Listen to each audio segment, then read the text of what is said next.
Hi everyone, I'm Scott Schneider. This is Stereo Niche. Hey, this week we have several topics to cover. Bose buys McIntosh. We have a mystery to solve. And we're going to look at some viewer systems.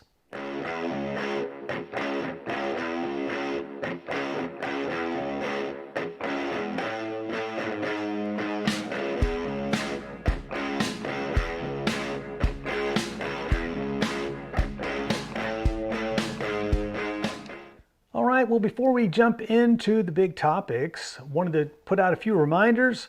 I'm looking for some information on several things. One is the audio oddities for a future video. I've received some interesting things so far, so you guys keep them coming. Again, these are things that aren't usual, not just rare, but sort of unusual items that you may not have ever thought were possible, didn't know they existed in this category, things like that. So keep them coming. I certainly appreciate those.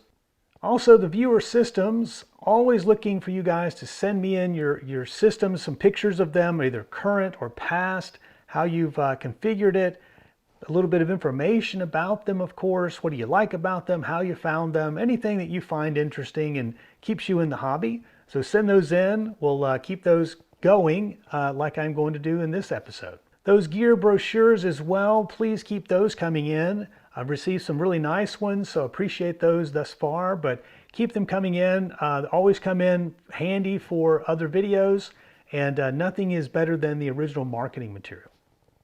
Another thing is repair shops.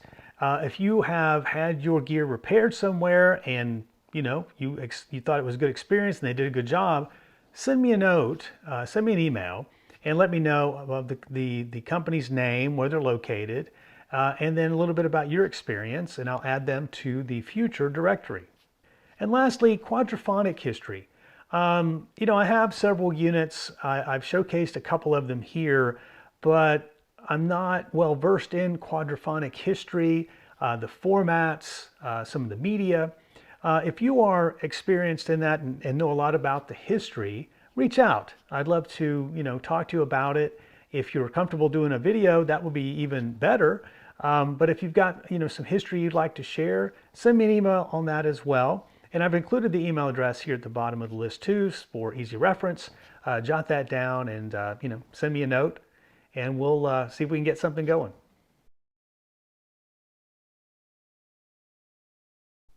Okay, well, let's jump into the big news of the week. Right off the heels of me talking last week about the big potential sale or loss of Vox International and Massimo, spinning off their United Sounds group and all of the brands associated with that, the very next day we see that Bose has bought McIntosh. And I saw lots and lots of comments, a lot of doom and gloom actually, about the acquisition. But if you know a little bit about the history of McIntosh, at least the business part of it, then I don't think it's quite so scary. McIntosh has been bought and sold many times, and they're still around, and that's a good thing. So I don't think this is going to be a huge change, but McIntosh, from all the acquisitions, I don't believe is really veered too far from their original roots.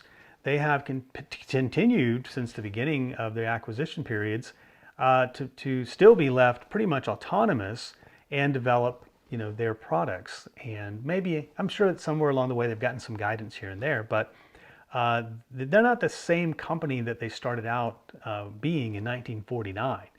So this sort of idea that suddenly they're not going to be McIntosh anymore, I don't think that's true. Because some other companies, well, let's go through the history a bit. So in 1949, Frank McIntosh and Gordon Gow started the company and founded it.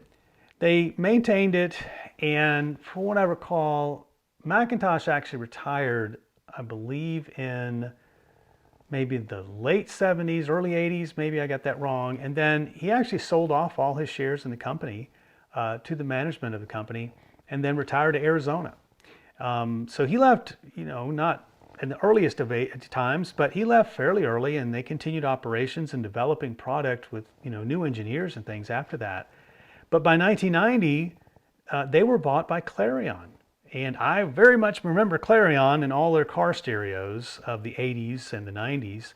But they bought them only for what seems small to me now, but $28 million. Doesn't seem like a whole lot for such a brand.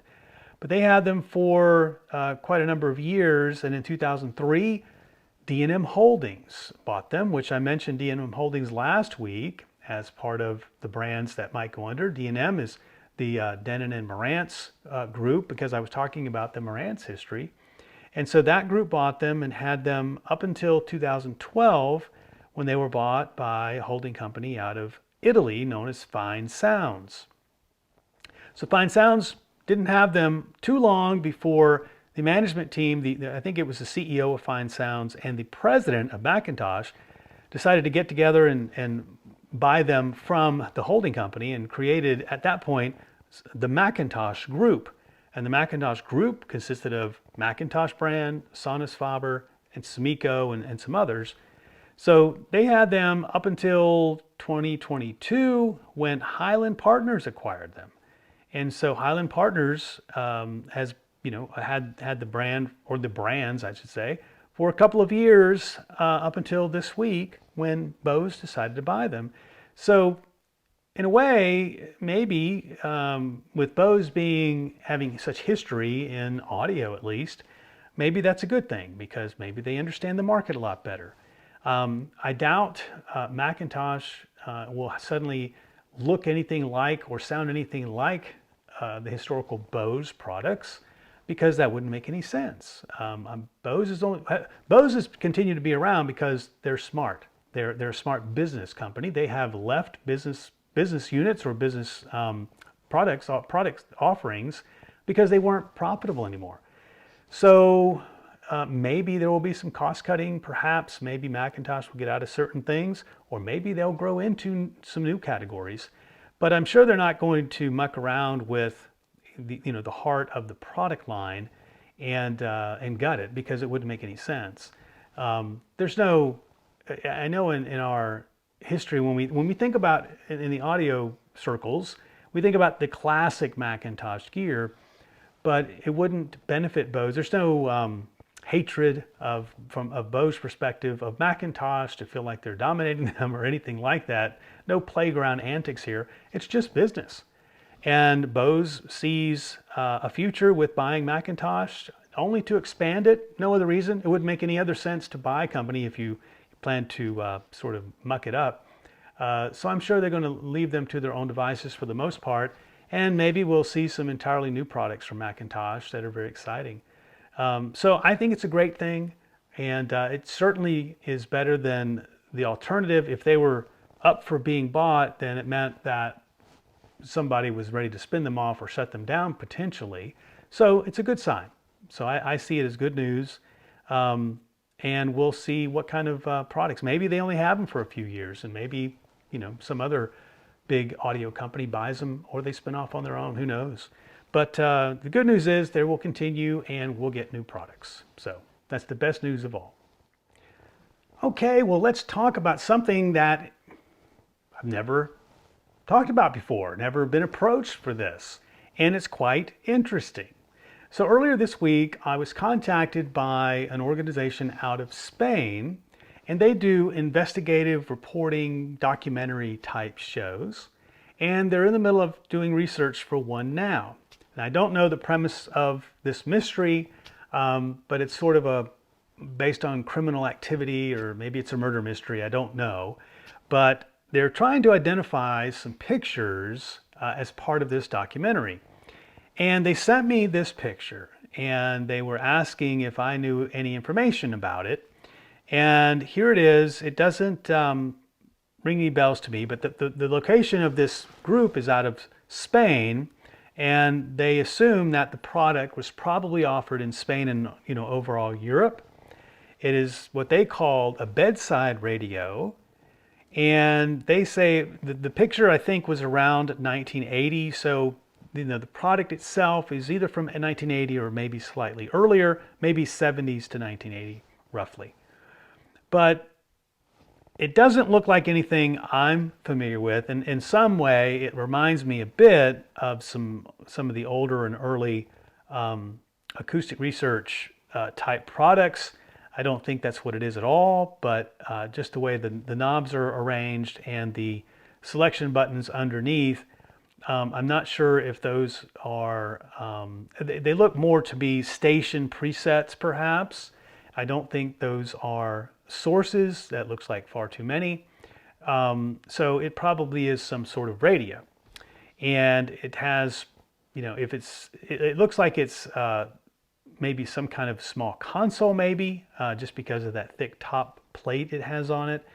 But that's all I can come up with. I can't make out that logo. It's far too blurry. And this is, of course, a photograph from that time frame. So we can't get a very clear, it's not digital picture, of course. So we can't zoom in on it any better than, I'm showing here. So, some of the folks over in Europe watch this. So maybe somebody from that region, if it was sold only in that, in the European market, maybe that logo means something to someone and can be recognized. So if you recognize this, or at least can recognize the logo, send me an email or put some comment, down here underneath the video, and maybe that'll help us figure out what it is, and maybe we can help the show figure out this documentary a bit, and maybe it'll contribute to the whodunit here. I don't know, but quite unique request. I thought it was kind of interesting. It's a bit of something the group here can contribute to. So, get your thinking caps on there and your magnifying glasses and start snooping around, and maybe we can, help solve a mystery. So let me know what you think about that one, and I'll look for those responses.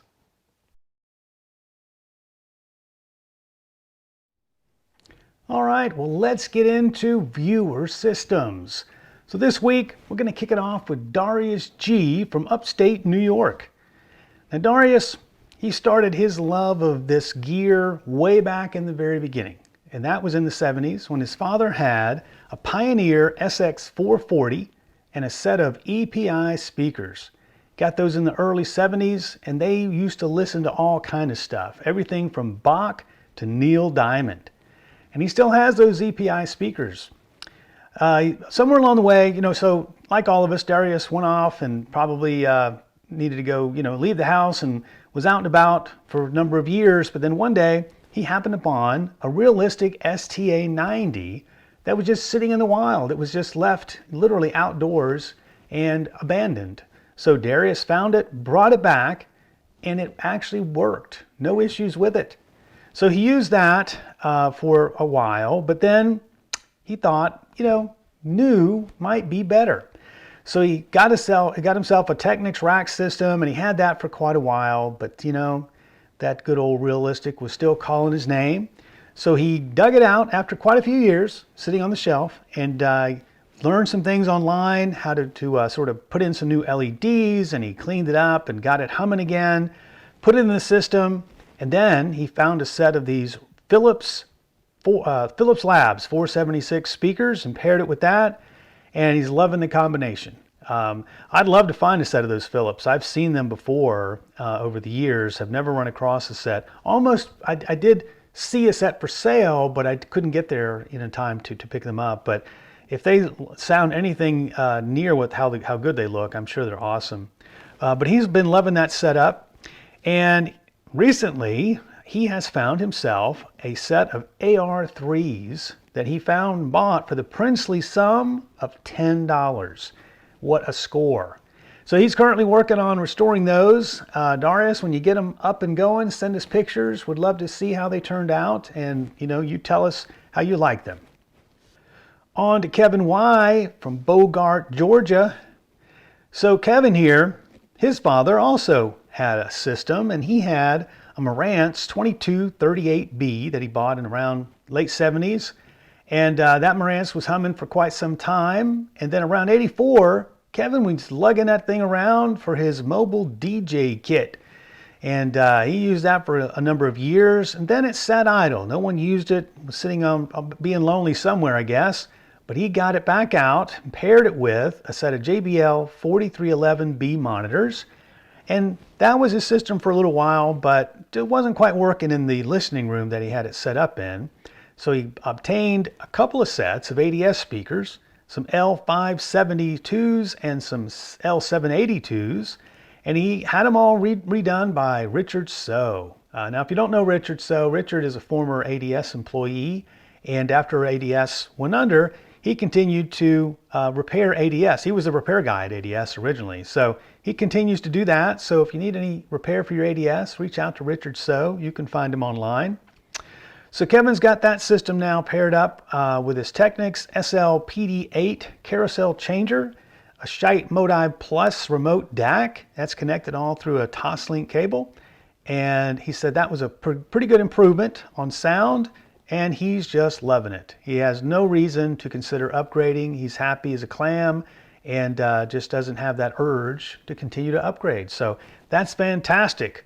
Appreciate you sending in the pictures, Kevin. Next up, John D. in Virginia. Now, John here has done something that I hope to do at some point, and that is reveneer something. So John has reveneered his Pioneer SX650, and look how gorgeous that is.